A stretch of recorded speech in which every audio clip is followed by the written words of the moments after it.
você melhorará. Thomas não conseguiu seguir o conselho, ouviu tudo, e após a repreensão desabava ali mesmo dentro da quadra. O peso do julgamento atingiu os jogadores que tinham audácia de perder uma partida. Frequentemente, Knight não permitia que os culpados voltassem para casa junto com os demais jogadores. Já não eram dignos de tratamento especial. Certa vez, depois que seu time chegou às semifinais de um torneio especial de âmbito nacional, mas não o campeonato principal, um entrevistador lhe perguntou qual a característica da equipe que mais lhe agradava. O que mais me agrada neste time agora, respondeu Knight, é que só preciso vê-lo jogar mais uma vez. Alguns jogadores aguentavam melhor do que os outros. Steve Alford, que depois passou para a categoria profissional, tinha ido estudar em Indiana, com objetivos definidos e conseguiu manter seu foco voltado para o aperfeiçoamento durante a maior parte do tempo. Era capaz de ouvir e utilizar os ensinamentos de Knight e, em geral, ignorava as partes obscenas ou humilhantes dos sermões. Ele mesmo, no entanto, descreve a depressão que tomava conta da equipe sob o julgo das avaliações de Knight e diz que ficou pessoalmente desgostoso com certos aspectos, a ponto de perder o estímulo para o esporte. A atmosfera era envenenada. Quando eu jogava bem, sempre me mantinha estimulado, por mais que o técnico gritasse. Mas, quando seu negativismo se juntava ao meu, isso me derrubava. Meu pai e minha mãe ficaram preocupados. Viam que eu estava perdendo a paixão pelo esporte. O Santo Graal. Nada de erros. Alford relata. Para o nosso técnico, o Santo Graal era uma partida jogada sem erros. Ora. Sabemos que tipo de mindset torna os erros intoleráveis. E as explosões de ira de Knight eram lendárias. Houve um dia em que ele tirou uma cadeira na quadra. Em uma ocasião, tirou o jogador da partida puxando-o pela camisa. Em outra, agarrou o jogador pelo pescoço. Frequentemente, justificava seu comportamento afirmando que queria endurecer o time, preparando-o para jogar sob pressão. Mas a verdade é que não conseguia se controlar. Seria instrutivo tirar cadeiras ou dar uma gravata em alguém. Ele motivava seus jogadores por meio do medo, não mostrando respeito por eles, e sim os intimidando. Eles temiam seu julgamento e suas explosões. Isso dava resultado? Às vezes funcionava. Por 3 ocasiões, conseguiu ter equipes capazes de disputar a vitória final no campeonato. Na temporada difícil, descrita por Feistan, a equipe tinha poucos atletas de estrutura elevada, pouca experiência e velocidade, mas era competitiva. Venceu 21 partidas, graças ao conhecimento que Knight tinha do jogo e suas qualidades como técnico. Porém, outras vezes, não dava certo. Individual ou coletivamente, os jogadores se deixavam abater. Na temporada difícil mencionada no livro, o colapso ocorreu no final do campeonato. No ano anterior, igualmente, a equipe havia desmoronado pela pressão de Knight. Ao longo dos anos, alguns jogadores escaparam, transferindo-se para outras escolas ou desrespeitando as regras, faltando às aulas ou às sessões tutoriais, ou ainda passando para a categoria profissional, como Isaiah Thomas. Durante uma turnê, os jogadores frequentemente conversavam sobre a possibilidade de ter ido para outra escola em vez de cometer o erro de escolher Indiana. Não que Knight tivesse mindset fixo sobre a habilidade dos jogadores. Acreditava firmemente em sua capacidade de se desenvolver, mas tinha mindset fixo a respeito de si mesmo e de sua aptidão como técnico. A equipe era produto seu, e a cada vez que jogava tinha de provar sua capacidade. Os atletas não tinham permissão para perder jogos, cometer erros ou questioná-los, de qualquer forma que fosse, porque isso refletiria sobre a sua competência. Ele não parecia analisar suas estratégias de motivação, quando não estavam dando certo. Talvez Derek Thomas precisasse de outro tipo de incentivo, que fosse a ridicularização e a humilhação. O que podemos pensar desse homem complicado como mentor de jovens atletas? Seu maior astro, Isaiah Thomas, exprime profunda ambivalência a respeito de Knight. Sabe, havia momentos em que, se eu tivesse uma arma, creio que teria dado um tiro nele. Em outros, tinha vontade de abraçá-lo bem apertado e dizer que o amava. Eu não me consideraria um sucesso absoluto se meu melhor aluno tivesse pensado em me dar um tiro. O técnico com mindset de crescimento em ação. Um técnico completo. O técnico John Wooden detém um dos maiores recordes de campeonatos da história do esporte. Levou a equipe de basquete de UCLA ao campeonato Universidade Nacional em 1964, 1965, 1967, 1968, 1969, 1970, 1971, 1972, 1973 e 1975. Houve temporada em que sua equipe permaneceu invicta e certa vez teve 88 vitórias consecutivas. Tudo isso eu meio que sabia. O que eu não sabia era que quando John Wooden chegou a UCLA, não era isso que deveria ter acontecido. Na verdade, ele não queria ir trabalhar naquela universidade, queria ir para Minnesota. Estava combinado com Minnesota, ele telefonaria às 6 horas de uma certa tarde para dizer se resolveram contratá-lo. Ele disse a UCLA que telefonasse às 7. Ninguém ligou às 6. Às 6h30, nem mesmo às 6h45. Portanto, quando o UCLA ligou às 7, ele aceitou o emprego. Mal acabara de desligar, recebeu uma ligação de Minnesota. Uma tempestade havia interrompido as linhas e impedido os telefones das 6 horas com a oferta do contrato. As instalações da UCLA eram muito ruins. Durante os primeiros 16 anos, Wooden teve de incomodar os treinos em um ginásio cheio, escuro e mal ventilado, conhecido como celeiro do CC, por causa do efeito dos corpos suados no ambiente. No mesmo ginásio, ocorriam às vezes torneios e lutas livres, treinamentos de ginástica, saltos na cama elástica e ensaio das animadoras de torcida, junto com os treinos do time de basquete. Também não havia lugar para os jogos. Durante os primeiros anos, o time foi obrigado a usar o celeiro do CC e nos 14 anos seguintes tinha de viajar pela região pedindo ginásios emprestados a escolas e cidades.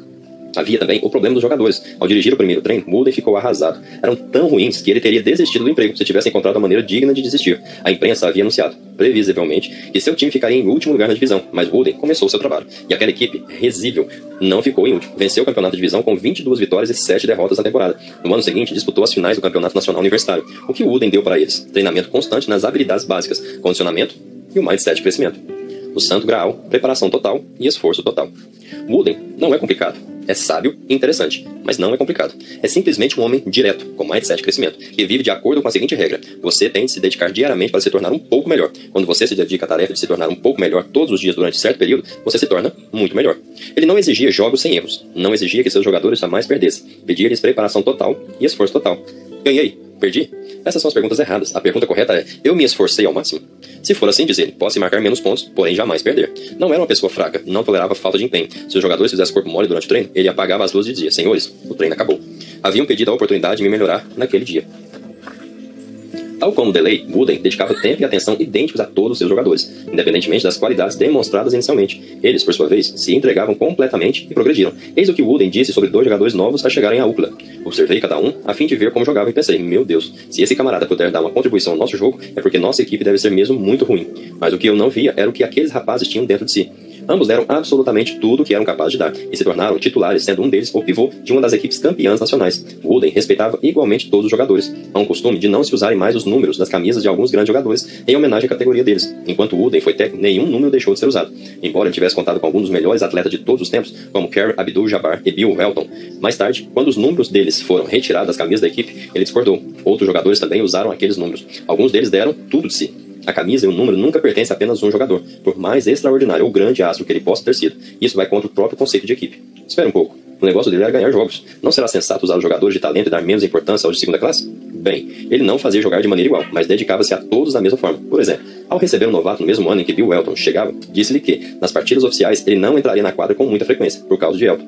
Mas prometeu-lhe que quando você terminar o curso na universidade, conseguirá um contrato profissional. Você será muito bom. No terceiro ano, esse jogador rivalizava com Bill Walton nos treinos. E, ao profissionalizar-se, foi escolhido como estreante do ano em sua liga.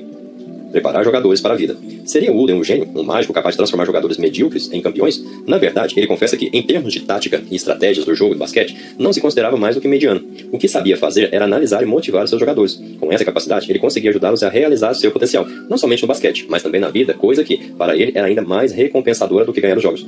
Os métodos de Wooden funcionavam. Sem falar nos 10 títulos de campeão, temos o testemunho de seus pupilos, nenhum dos quais menciona armas de fogo. Bill Walton, que entrou para o Hall da Fama, claro, a verdadeira competição para a qual ele nos preparava era para a vida. Ele nos ensinava os valores e as características que podiam fazer de nós não apenas bons jogadores, mas também boas pessoas. Danny Crum, técnico de sucesso, não posso imaginar o que teria sido minha vida se Wooden não tivesse sido meu farol. À medida que passavam anos, mais o aprecio, e só posso rezar para que eu consiga ter tanta influência nos jovens quanto ele teve sobre mim. Kareem Abdul-Jabbar, do Hall da Fama. A sabedoria do técnico Wooden teve profunda influência sobre mim como atleta, porém, ainda mais influência como ser humano. Ele é responsável, em parte, pela pessoa que sou hoje. Veja essa história. Era o momento da vitória. A UCLA acabara de vencer seu primeiro campeonato nacional. Wooden, no entanto, estava preocupado com Fred Slaughter, jogador que havia anunciado todos os jogos e tiveram um ano brilhante até aquele final de campeonato. O jogo não estava indo bem e, ao piorar cada vez mais, Wooden achou que precisava mexer na equipe. Tirou Fred. O substituto jogou muito bem. E Wooden deixou-o na quadra até que o jogo tivesse praticamente ganho. A vitória representava o auge da realização. Não apenas a UCLA conquistar o primeiro campeonato universitário nacional vencendo a equipe de Duke, mas terminava a temporada com 30 vitórias e nenhuma derrota. Mas a preocupação de Wooden com Fred diminuía sua euforia. Ao sair da coletiva de imprensa, o técnico foi procurá-lo. Ao abrir a porta do vestiário, o jogador o esperava. Técnico, quero que o senhor saiba que eu compreendo. O senhor tinha uma deixar Doug na quadra, porque ele estava jogando muito bem, e eu não. Eu queria muito jogar, mas compreendo que se alguém disser que me zanguei, isso não é verdade. Estou decepcionado sim, mas não bravo, e fiquei muito feliz por ser Doug. Há muitos técnicos, diz Wooden, que ganharam campeonatos trabalhando como ditadores, entre os quais Vince Lombardi e Bob Knight. Eu tinha uma filosofia diferente. Para mim, preocupava com os jogadores. Compaixão e consideração sempre foram altíssimas prioridades. Leia novamente a história de Fred Slaughter e diga-me se, nas mesmas circunstâncias, Bob Knight teria corrido ao encontro de andar de Thomas para consolá-lo. E se Knight teria permitido que Thomas buscar dentro de si seu orgulho, sua dignidade e sua generosidade em um momento de decepção. Qual é o inimigo, o sucesso ou o fracasso? Pat Summitt foi técnico da equipe de basquete feminino Lady Vols, do Tennessee. Ela treinou para 8 campeonatos nacionais. Não começou a carreira com a atitude filosófica de Wooden. Inicialmente, sua atenção era mais parecida com a Knight. Cada vez que a equipe perdia, ela não se conformava. Continuava a viver a derrota, remoendo até a morte e torturando a si mesma e ao time. Depois, evoluiu, chegando a uma relação de amor e ódio com as derrotas. Emocionalmente, ainda se sente mal, mas gosta do que a perda ou a partida provoca. Obriga todos os jogadores e técnicos a aperfeiçoar o jogo. O sucesso é que se tornou inimigo. Wooden chamava isso de estar contaminado pelo sucesso. Pat Riley, ex-técnico da equipe campeã profissional dos Lakers em Los Angeles, falava de doença do eu. Pensar que você é o sucesso esquecendo a disciplina e o trabalho que o fizeram chegar ao sucesso. Summitt explica, o sucesso nos amolece, transforma a pessoa mais ambiciosa em complacente e descuidada. Summitt dizia isso depois de Tennessee ganhar 5 campeonatos nacionais, porém somente um deles na condição de favorita. Em todas as demais ocasiões fomos surpreendentemente vencidas. Perdemos 4 ou 5 títulos que as previsões diziam que deveríamos vencer. Depois de ganhar o campeonato em 1996, o time ficou condescendente. As jogadoras mais velhas já eram campeãs nacionais, e as mais novas esperavam ser levadas à vitória simplesmente por estar na equipe de Tennessee. Foi um desastre. Começaram a perder, e a perder feio. Em 15 de dezembro, foram esmagadas por Stanford em seu próprio território. Poucos jogos depois, foram novamente arrasadas. Já acumulavam 5 derrotas e ninguém mais acreditava nelas. A técnica da equipe de Carolina do Norte, procurando consolar Sandy, disse-lhe: "Bem, aguente até o ano que vem." A HBO tinha ido ao Tennessee para filmar um documentário, mas os produtores começaram a procurar outra equipe. Até mesmo as assistentes da técnica já achavam que não conseguiriam chegar ao torneio eliminatório final do título. Assim, antes do jogo seguinte, Sandy ficou reunida com a equipe durante 5 horas. Naquela noite, jogaram contra Old Dominion, a segunda colocada nacionalmente. Pela primeira vez naquela temporada, empenharam-se a fundo, mas perderam novamente. Foi arrasador. Tinham investido, se esforçado e mesmo assim perderam. Algumas jogadoras soluçavam tanto que mal conseguiam falar e respirar. "Levantem a cabeça", disse Sandy. "Se vocês se dedicarem assim todas as vezes, se lutarem dessa maneira, eu prometo que em março estaremos nas eliminatórias." 2 meses depois, Tennessee sagrou-se campeã nacional. Conclusão: cuidado com o sucesso. Ele pode levar as pessoas ao mindset fixo. Venci porque tenho talento, portanto continuarei vencendo. O sucesso pode contaminar uma equipe, como pode contaminar um indivíduo. Alex Rodrigues, o astro do beisebol, não foi contaminado pelo sucesso. A gente nunca permanece sendo o mesmo, diz ele. Ou vamos em uma direção, ou vamos em outra. Falso mindset de crescimento. Tenho visto muitos pais, professores e técnicos esportivos aplicarem os conceitos de mindset de crescimento das mais espetaculares formas, com resultados maravilhosos. Usando os princípios do mindset, muitas escolas e equipes esportivas têm chegado ao topo, e conhecidas por sua extraordinária cultura de aprendizado e trabalho de equipe, e por suas excepcionais conquistas. Desnecessário dizer, é extremamente gratificante. Então, 1 ou 2 anos atrás, minha colega australiana Susan Mack relatou que viu um surto de falso mindset de crescimento. Não sabia do que ela estava falando. Na verdade, fiquei um pouco irritada. Não seria o mindset de crescimento, em uma ideia muito simples e direta? Por que alguém teria um falso mindset de crescimento se pudesse ter um real? Mas ela havia plantado a semente, e quando fui analisar meu estudo, logo percebi do que ela falava. Alguns pais, professores e técnicos estavam sem dúvida confundindo as ideias do mindset, e de repente fiquei decidida a entender seus equívocos e descobrir como corrigi-los. Então, vamos dar uma boa olhada em A. O que é um mindset de crescimento e o que não é. B. Como alcançá-lo. E C. Como transmiti-lo aos outros. O que é um mindset de crescimento e o que não é. Um mindset de crescimento tem a ver com as pessoas que acreditam que pode desenvolver suas habilidades. Simples assim. Pode ter muitas repercussões, mas essa é a sua essência. No entanto, muitas pessoas projetam nele um significado diferente. Equívoco 1. Muitas pessoas pegam o que gostam em si mesmo e chamam isso de mindset de crescimento. Se elas têm uma mente aberta ou flexível, dizem que têm mindset de crescimento. Frequentemente ouço pessoas chamando isso de mindset aberto. Mas há uma diferença entre ser uma pessoa flexível ou ter a mente aberta e ser dedicada ao desenvolvimento do talento. E, se as pessoas se afastam do verdadeiro significado do mindset de crescimento, se afastam de seus benefícios. Podem gozar de suas próprias capacidades incríveis, mas nunca poderão fazer o trabalho duro de desenvolver suas capacidades ou as de seus filhos e alunos. Equívoco 2. Muitos acreditam que o mindset de crescimento se refere apenas ao esforço, especialmente ao elogio pelo esforço. Falei anteriormente sobre como elogiar o processo de engajamento das crianças, seu trabalho duro, suas estratégias, seu foco, sua perseverança. Pode estimular um mindset de crescimento. Dessa forma, crianças aprendem que o processo em que se engajaram traz progresso e aprendizagem, e que sua aprendizagem não flui de forma mágica a partir de alguma habilidade inata. A primeira coisa importante a lembrarmos aqui é que o processo inclui mais do que apenas esforço. Certamente, queremos que as crianças apreciem os frutos de seu trabalho duro, mas também queremos que entendam a importância de tentar novas estratégias, quando as que estão usando não está funcionando. Não queremos apenas que tentem com mais vigor a mesma estratégia ineficaz, e queremos que peçam ajuda ou a contribuição dos outros quando for necessário. Esse é o processo que queremos que apreciem, trabalho duro, tentando novas estratégias e buscando contribuições. Outra armadilha é elogiar o esforço, ou qualquer parte do processo, que não foi feito. Mais de uma vez, pais me disseram: elogiei o esforço do meu filho, mas não funcionou. E imediatamente perguntei: seu filho realmente se esforçou? Bem, não realmente. Vem a resposta envergonhada. Nunca devemos imaginar que elogiar um processo que não aconteceu trará bons resultados. Mas um problema ainda mais preocupante para mim é o fato de alguns professores e técnicos estarem usando o elogio ao esforço como um prêmio de consolação quando as crianças não estão aprendendo. Se alunos se esforçam e fazem pouco ou nenhum progresso, podemos, claro, reconhecer seu esforço, mas nunca devemos nos contentar com um esforço de que não gera benefícios. Precisamos descobrir por que aquele esforço não é eficaz e orientá-los em direção a outras estratégias e recursos que possam ajudá-lo a retomar o aprendizado.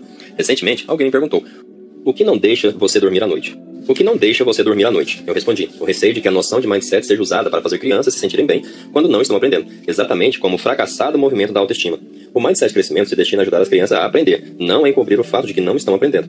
Enfim, quando as pessoas percebem que sou a pessoa do mindset, muitas me dizem: ah, sim, louvado seja o processo, não o resultado, certo? Bom, não é bem assim. Esse é um equívoco muito comum. Em toda a nossa pesquisa sobre elogio, sem dúvida, elogiamos o processo, mas o vinculamos ao resultado, ou seja, à aprendizagem, ao progresso ou às conquistas da criança. Crianças precisam entender que o engajamento no processo as ajudou a aprender. Há pouco tempo, uma mãe me contou como era frustrante não poder elogiar a filha quando essa fazia alguma coisa maravilhosa, pois só poderia elogiá-la quando estivesse se esforçando. Não. Claro, você pode valorizar as realizações maravilhosas de seus filhos, mas depois vincule-as ao processo no qual se engajaram. E lembrem-se de que não temos sempre que elogiar. Ter curiosidade sobre o processo da criança e apenas mostrar interesse também é importante. Equívoco 3. O mindset de crescimento é igual a dizer às crianças que elas podem fazer tudo. Muitas vezes eu ouvi educadores dizerem: sempre tive um mindset de crescimento, sempre disse aos meus alunos: vocês podem fazer qualquer coisa. Poucas pessoas acreditam no potencial das crianças, tanto quanto eu, ou anseiam por vê-las cumprirem sua enorme promessa. Mas isso não acontece simplesmente pelo fato de dizer: vocês podem fazer qualquer coisa. Acontece quando os ajudamos a adquirir habilidades e encontrar recursos que os façam progredir em direção aos seus objetivos. Caso contrário, são palavras tranquilizadoras vazias.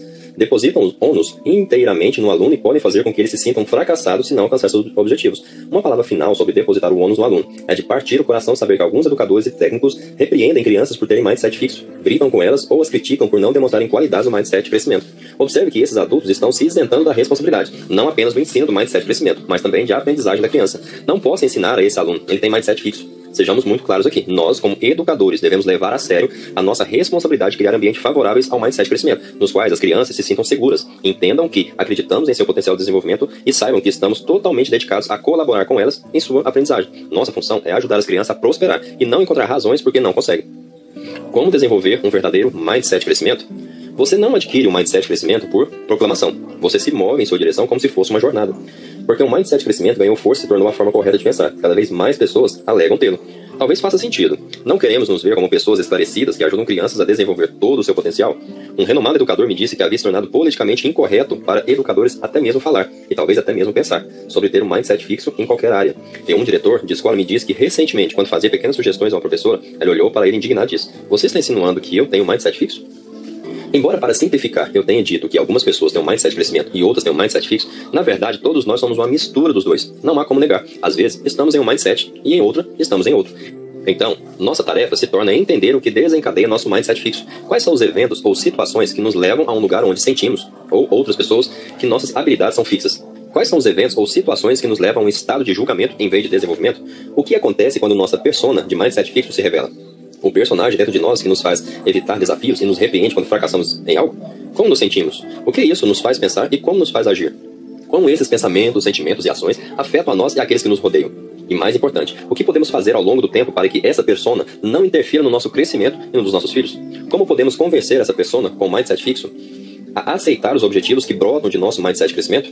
Responderei essas perguntas no final do capítulo, quando analisaremos o processo de mudança pessoal. O que enfatizei aqui é que é uma longa jornada que precisa de empenho e persistência. Mas, uma vez que reconheçamos que todos temos mindset fixos recorrentes, podemos falar uns com os outros abertamente. Podemos falar sobre nossa persona de mindset fixo, quando ela se revela, como nos afeta e como aprendemos a lidar com ela. E, assim, perceberemos que temos muitos companheiros de viagem na nossa jornada.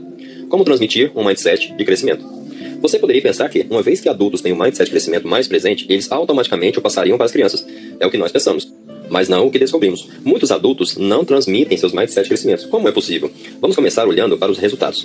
Em uma série de estudos, pesquisadores observaram os mindset de pais e filhos. Em cada caso, muitos pais tinham mindset de crescimento, mas não estavam transmitindo aos filhos. Em outros estudos, pesquisadores observaram os mindset de professores e seus alunos. Em cada caso, muitos professores tinham um mindset de crescimento, mas não passavam para seus alunos. Alguma coisa estava acontecendo. Claro que é possível que alguns desses pais e professores tivessem o falso mindset de crescimento. Mas, além disso, descobrimos uma coisa fascinante. Os mindsets dos adultos estão em sua cabeça e não são diretamente visíveis para as crianças. As ações visíveis dos adultos falam muito mais alto, e é isso que as crianças estão captando. Infelizmente, essas ações muitas vezes não se alinham com o mindset de crescimento da cabeça dos adultos. Então, que ações transmitem os diferentes mindsets? Em primeiro lugar, sem surpreender, o elogio. O elogio dos pais molda os mindsets da criança. É interessante que isso não seja necessariamente alinhado com o mindset dos pais. Mesmo pais com mindset de crescimento podem se flagrar elogiando as habilidades de seus filhos e negligenciando focar no processo do aprendizado. Pode ser difícil mudar a ideia de que dizer às crianças que elas estão inteligentes ajuda a construir sua confiança. Em segundo lugar, a forma com que os adultos reagem aos erros e fracassos das crianças. Quando uma criança tem um problema e os pais reagem com ansiedade ou preocupação sobre sua capacidade, estimula mais o mindset fixo na criança. Os pais podem tentar maquiar o fracasso do filho, mas o próprio ato de fazê-lo pode acabar transmitindo que errar é um problema. Assim, embora os pais possam ter um mindset de crescimento, também pode mostrar preocupação sobre a confiança ou moral do filho quando a criança tropeça. São os pais que reagem aos problemas com interesse e os tratam como oportunidades para o aprendizado que estão transmitindo um mindset de crescimento a seus filhos. Esses pais consideram as adversidades coisas boas que devem ser adotadas e que adversidades devem ser usadas como plataforma para o aprendizado. Encaram o problema de frente e falam aos filhos sobre o próximo passo para o aprendizado. Em outras palavras, todos os dias os pais estão ensinando aos filhos se erros, obstáculos e adversidades são coisas boas ou ruins. Os pais que os tratam como coisas boas são mais propensos a transmitir para os filhos o mindset de crescimento. Em terceiro lugar, transmitir o mindset de crescimento abrange perceber se professores estão ensinando para que haja compreensão ou simplesmente pedindo aos alunos que memorizem fatos, regras e procedimentos. A pesquisa está mostrando que, quando professores se preocupam com um entendimento mais profundo e trabalham para que os alunos o alcancem, esses alunos ficam mais propensos a acreditar que suas habilidades podem ser desenvolvidas. Um estudo mostrou que, quando professores de matemática ensinavam no sentido de uma compreensão conceitual, davam feedback que aprofundavam o entendimento dos alunos e depois permitiam que esses revisassem seu trabalho para experimentar e mostrar seu entendimento mais profundo e mostrassem uma compreensão mais profunda. Seus alunos se moveram em direção a um mindset de crescimento em matemática.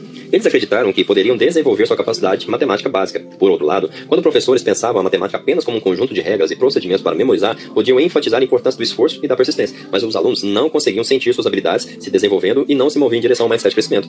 A propósito, muitos desses professores usavam as palavras mindset de crescimento em suas turmas, mas seus métodos de ensino, suas ações, não os estimulavam em seus alunos. Outros estudos apresentaram um quadro semelhante. Em um, alunos do ensino médio falavam sobre seus professores de matemática. Alguns disseram que, quando estavam travados, seus professores se sentavam com eles e diziam coisas como: mostra para mim o que você fez. Vamos tentar entender como você está pensando e então descobrir o que devemos tentar em seguida. Os alunos que foram tratados assim, como se o entendimento fosse de vital importância e pudesse ser alcançado com o apoio do professor, se moviam em direção ao mindset de crescimento em matemática. No entanto, nesse momento de testes altamente disputados, muito ensino está enfatizando a memorização de fatos, regras e procedimentos para assegurar que os alunos se saiam bem nos testes de altíssima importância. Como temos observado, essa atitude pode promover mais mindset fixo e talvez, ironicamente, minar o desempenho dos alunos nesse teste. Não há nada como aprofundamento do aprendizado para gerar bons resultados. Infelizmente, nessa atmosfera, muitos estudantes estão associando a aprendizagem à memorização. Tenho ouvido de muitos pesquisadores e educadores que estudantes de todas as classes econômicas estão se tornando cada vez mais incapazes de compreender a diferença entre memorizar fatos, regras e procedimentos e verdadeiramente entender os conceitos subjacentes ao conteúdo. Além de ser uma má notícia para o mindset de crescimento, tem também implicações preocupantes para a nossa nação. Grandes contribuições para a sociedade nascem da curiosidade da compreensão profunda. Se estudantes já não reconhecem e valorizam a aprendizagem aprofundada, de onde virão as grandes contribuições do futuro? Inicialmente, ficamos surpresos ao perceber que muitos adultos com mindset de crescimento não estavam transmitindo. Porém, a moral da história é que pais, professores e técnicos transmitem o mindset de crescimento não pela crença que carregam em suas mentes, e sim pela incorporação do mindset de crescimento em suas ações. A forma como elogiam, conduzindo a processos que levam ao aprendizado, a forma com que encaram as adversidades como oportunidades para o aprendizado, e a forma com que focam na compreensão aprofundada como objetivo do aprendizado. Nosso legado. Como pais, professores ou técnicos esportivos, há vidas humanas confiadas a nós. São nossa responsabilidade e nosso legado. Agora, sabemos que o mindset de crescimento tem um papel-chave a desempenhar para nos ajudar a cumprir nossa missão e ajudar nosso discípulo a realizar seu potencial. Desenvolva seu mindset. Primeiro ponto. Cada palavra e ato de um pai ou mãe com um filho envia uma mensagem. Amanhã, preste atenção no que você diz a seus filhos e trate de entender as mensagens que está enviando. São mensagens que dizem: você tem características permanentes e eu as estou julgando? Ou dizem: você é uma pessoa em formação e estou interessado em seu desenvolvimento? Ponto 2.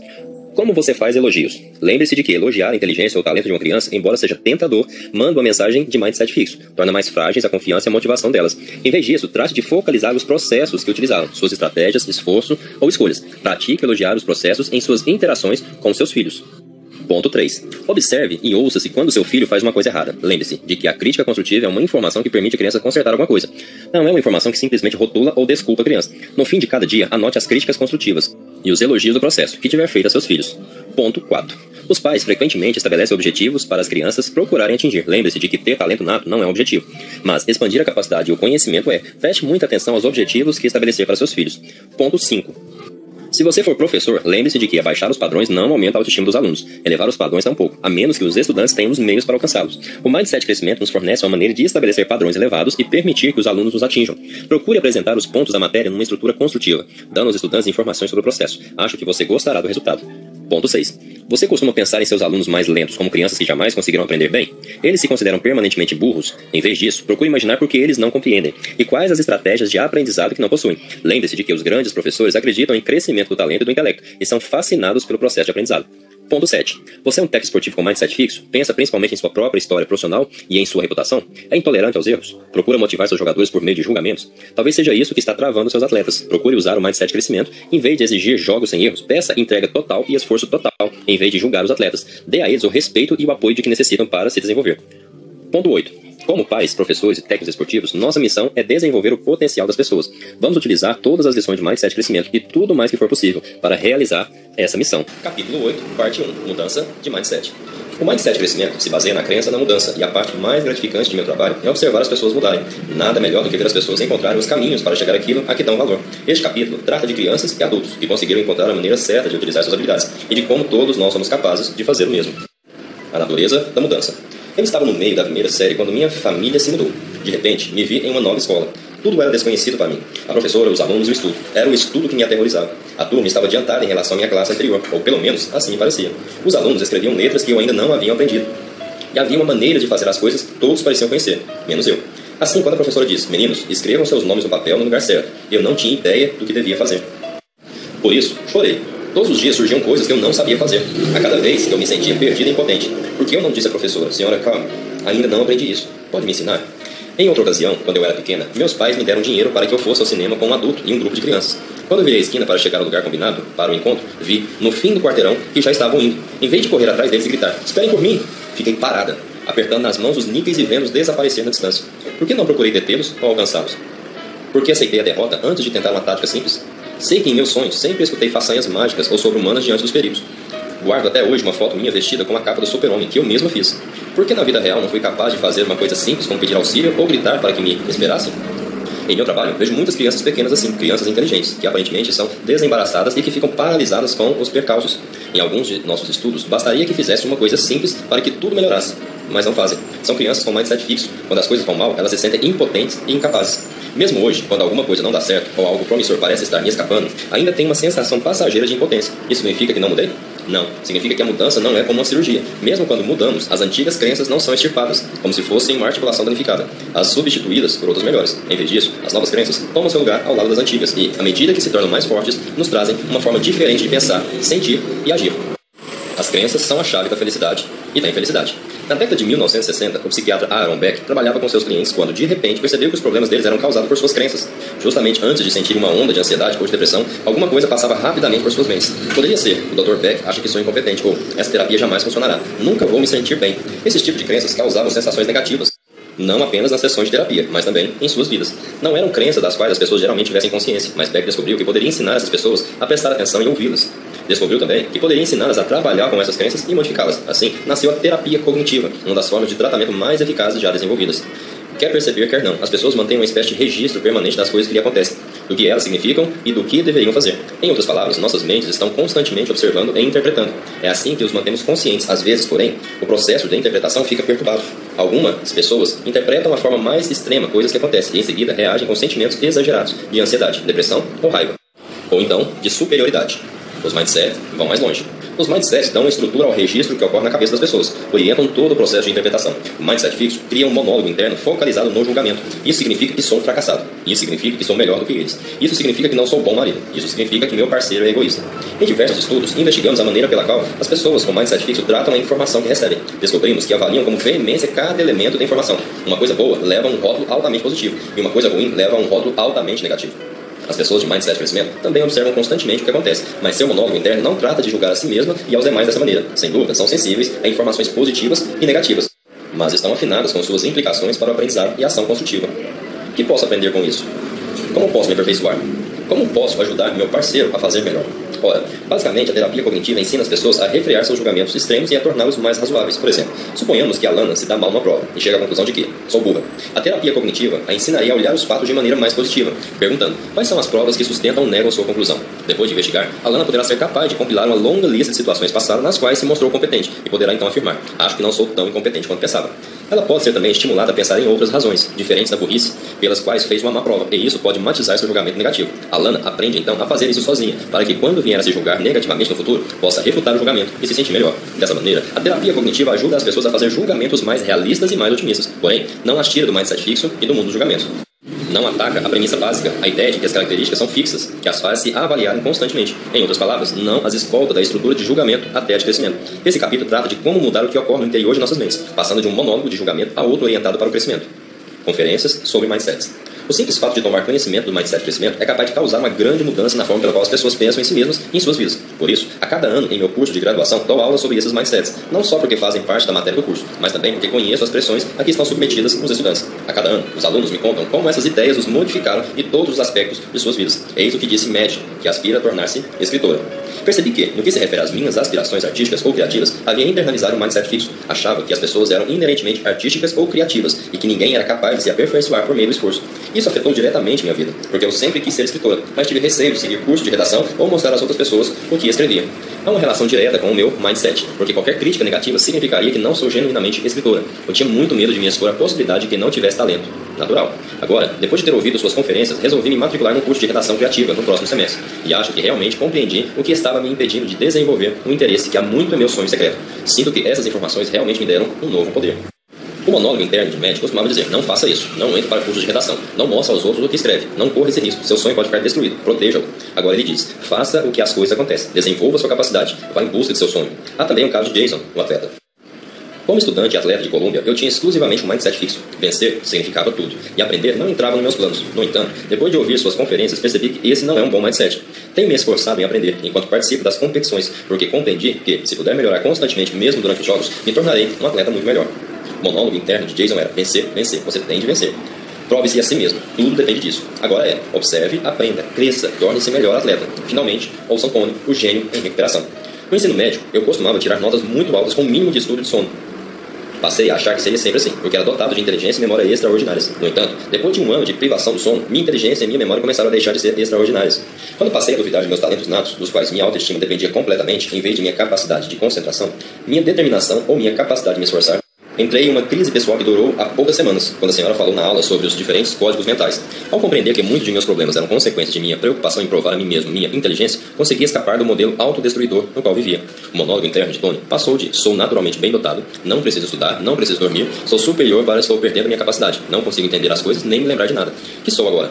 E para: não se preocupe tanto em ser inteligente, não se preocupe tanto em se evitar os fracassos. Isso é autodestruidor. Vamos começar a estudar e dormir segundo o curso da vida. É claro que as pessoas sofrerão percalços e decepções, e nem sempre será fácil manter um mindset de crescimento. Porém, somente por saber disso, elas descobriram outra forma de ser.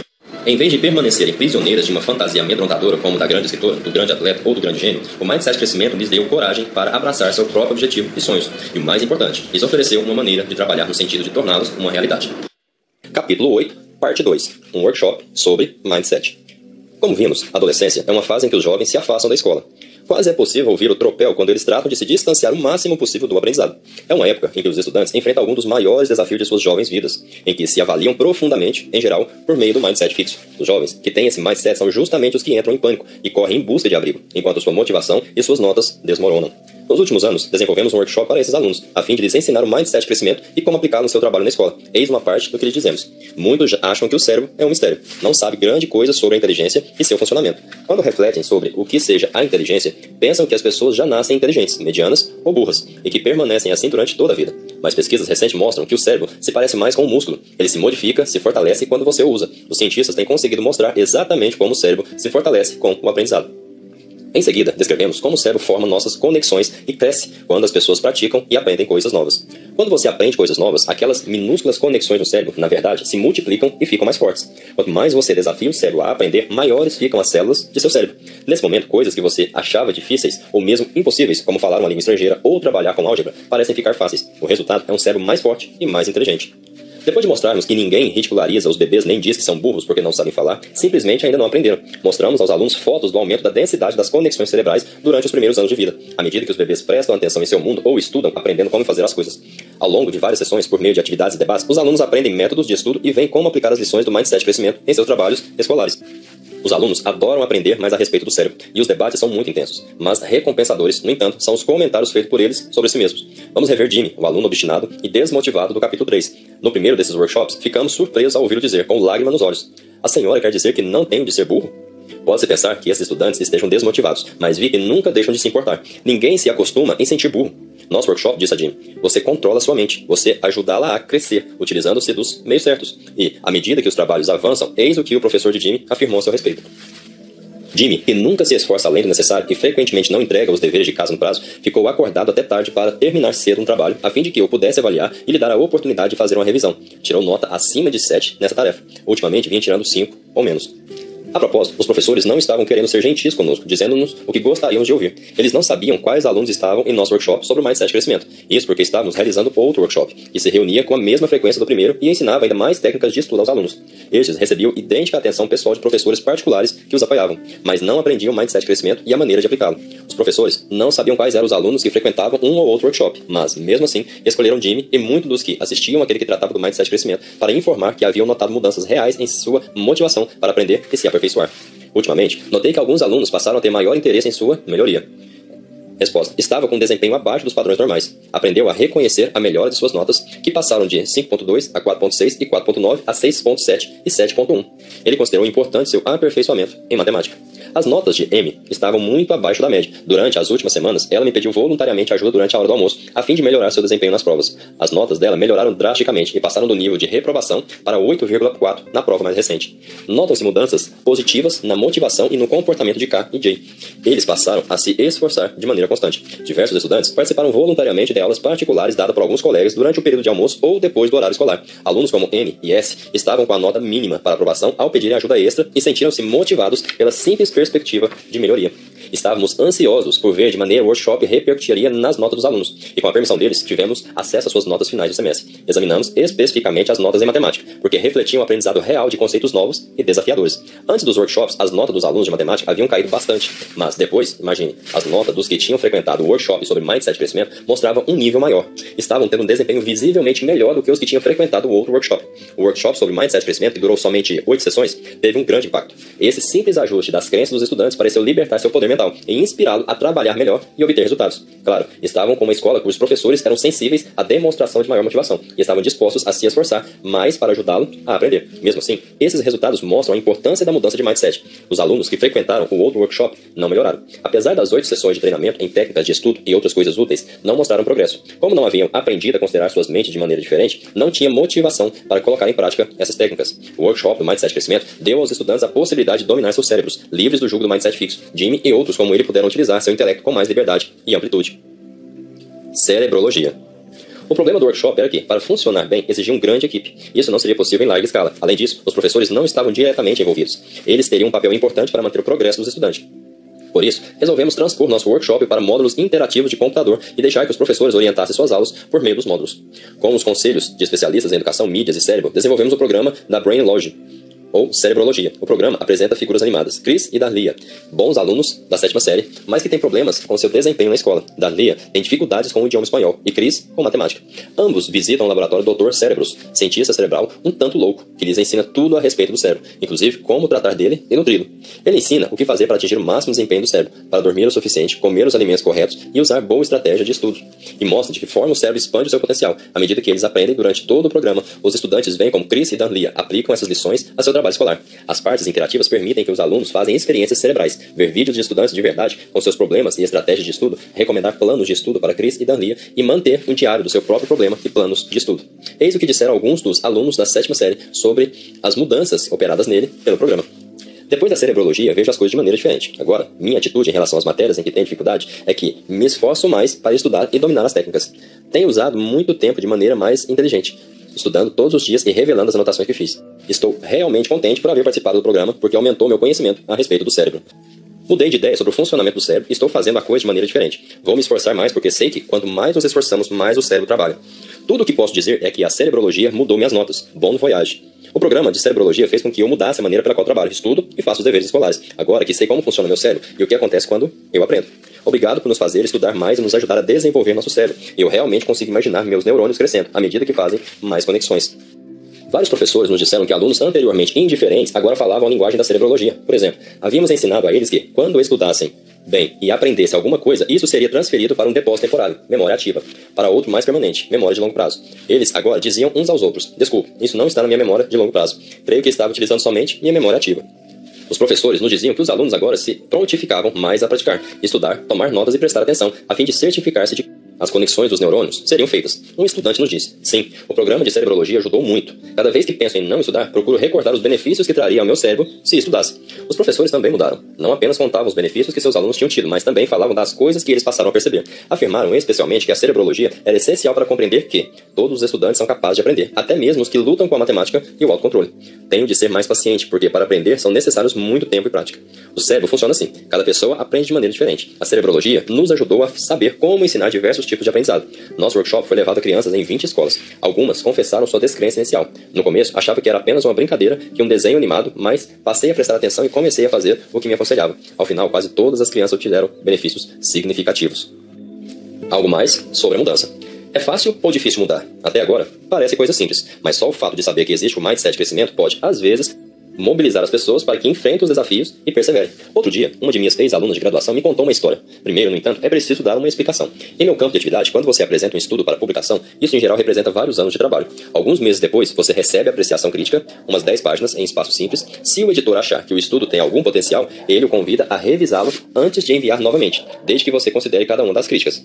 Minha ex-aluna recordou-me a época em que remetera sua dissertação de mestrado para o principal periódico em nosso campo. Quando as críticas chegaram, ela ficou arrasada. Havia sido julgada. O trabalho tinha deficiências e, por extensão, também ela. O tempo passou, mas ela não tinha coragem de retomar as críticas para melhorar seu estudo. Então, aconselhei-a a mudar o mindset. Olhe, eu disse, a questão não é você. Isso é trabalho deles. Eles têm a obrigação de encontrar quaisquer falhas. O que você tem a fazer é aprender com as críticas para que seu estudo fique cada vez melhor. Em poucas horas, ela tratou de fazer uma revisão e o estudo foi aceito, com elogios. Dessa vez, ela me disse, nunca mais me senti julgada. Nunca mais. Cada vez que as críticas vêm, eu penso, isso é o trabalho deles. E imediatamente trato de fazer o meu trabalho. Mas mudar também é difícil. Quando as pessoas se apegam ao mindset, em geral, há um bom motivo para isso. Em algum momento de suas vidas, ele lhes serviu para alguma coisa. Disse-lhes quem eram ou o que desejavam ser. Uma criança inteligente e talentosa. E mostrou-lhes o que fazer para conseguir isso, desempenhar-se bem. Dessa maneira, proporcionou uma fórmula para autoestima e um caminho para obter o afeto e o respeito dos demais. A noção de que têm valores e serão queridas é fundamental para as crianças. E, quando elas não têm certeza de serem valorizadas ou amadas, o mindset fixo oferece um caminho simples e direto. Os psicólogos Karen Horney e Carl Rogers, que trabalharam no século passado, propuseram teorias sobre o desenvolvimento emocional infantil. Sua opinião era de que, quando as crianças pequenas se sentem inseguras quanto à aceitação dos pais, sofrem grande ansiedade, sentem-se perdidas e sós no mundo complicado. Em razão da idade muito tenra, não podem simplesmente rejeitar os pais e dizer, acho que vou fazer tudo sozinho. Precisam encontrar um meio de se sentir seguras e conquistar o afeto dos pais. Horney e Rogers propuseram que as crianças fazem isso imaginando outros eus, dos quais seus pais talvez gostem mais. Esses novos eus são o que elas acham que os pais estejam buscando e que talvez obtenham a aceitação deles. Muitas vezes, esses estratagemas servem para ajustar-se à situação familiar na ocasião, trazendo à criança certa dose de segurança e esperança. O problema é que esse novo eu, essa pessoa competente, forte, boa, que agora procuram ser, provavelmente tem mindset fixo. Ao longo do tempo, os traços fixos podem vir a se transformar naquilo que a pessoa imagina que seja, e a confirmação dessas características pode se tornar a fonte principal